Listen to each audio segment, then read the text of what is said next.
언제든지 성경에 가장 중요한 시간표가 올 때 되면 하나님은 우리에게 뜻밖의 질문과 뜻밖의 요구를 하실 때가 있습니다. 우리로서는 도무지 납득하기 어려운 하나님의 요구인 것 같기도 합니다. 정말 왜 하나님께서 나에게 이런 것을 요구하실까? 하나님께서 왜 이런 상황을 내게 허락하셨을까? 라고 우리가 고민과 심각한 번뇌에 빠지기도 합니다. 그 성경의 많은 선배들도 마찬가지였습니다.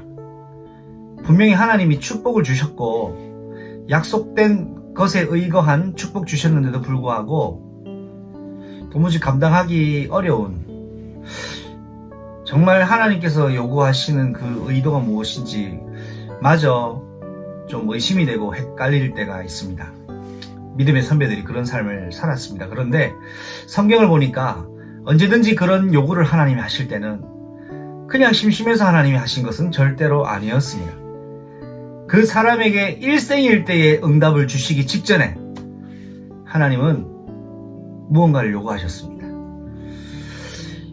이스라엘에게도 마찬가지입니다. 하나님 일생일대 이스라엘이 눈을 감기 직전에 하나님 뭔가를 주시려고 일을 진행하셨는데 이제 베냐민을 요구하시는 상황을 우리는 이번 주 강단 메시지를 통해서 듣고 확인했죠.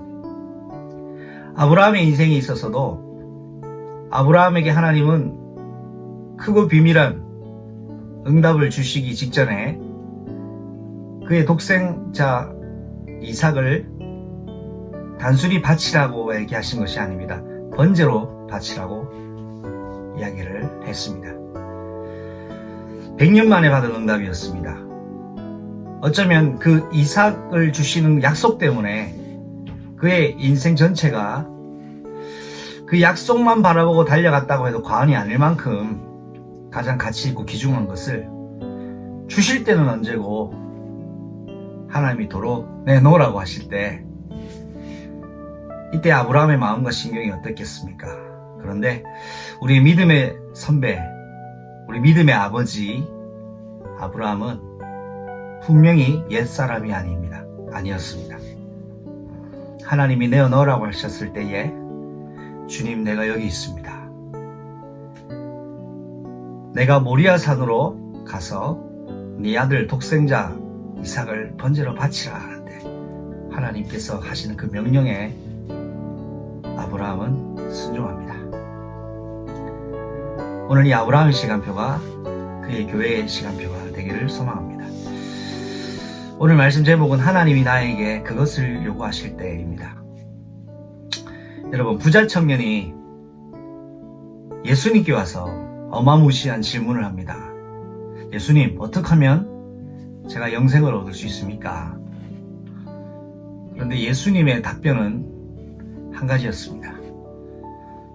네가 결코 포기할 수 없는 그것을 포기하라. 그것이 예수님의 답변이었습니다.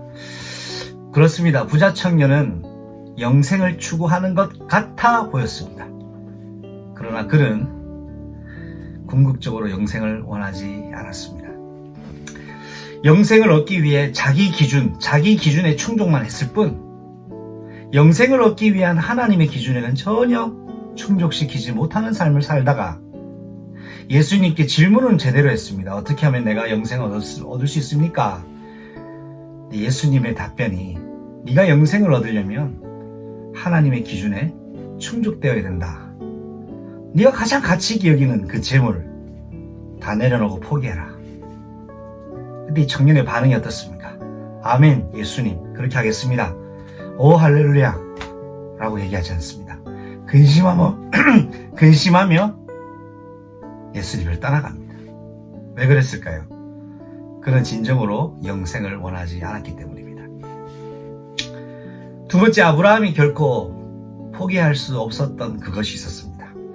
100년 만에 받은 응답이었습니다. 외동아들 이삭.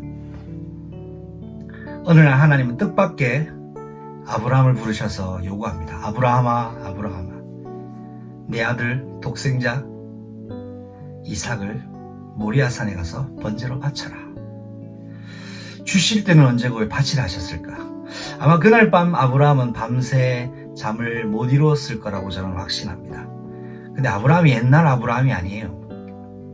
자기 아내 와이프 사라에게도 상의하지 않습니다.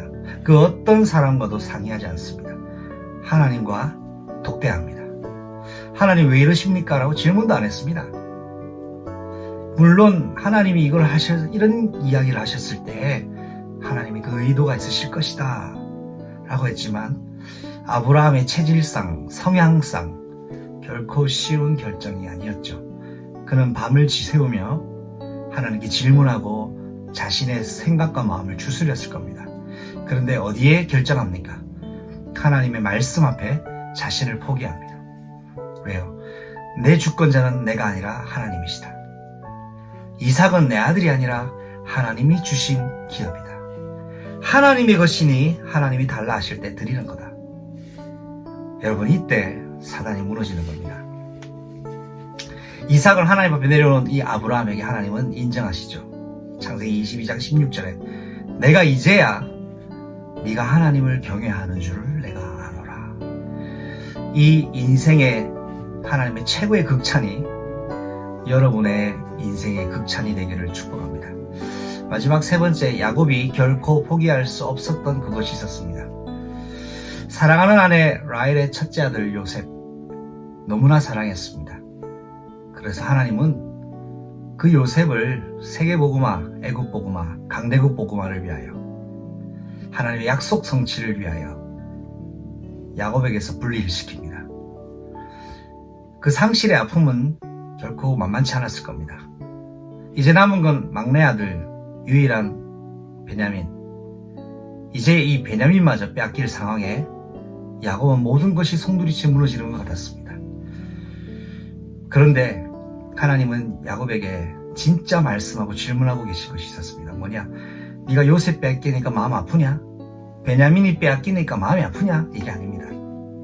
하나님의 야곱을 향한 질문은 한 가지입니다. 너의 인생 노년에 네가 희미해진 너의 베델의 하나님을 네가 놓친 건 아니냐?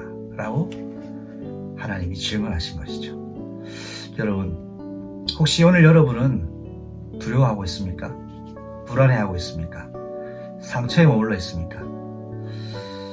여러분 인생에 여러분의 베델의 하나님을 혹시 잊은 건 아닙니까? 오늘 여러분의 베델의 하나님을 만나는 날 되시기를 진심으로 축복합니다.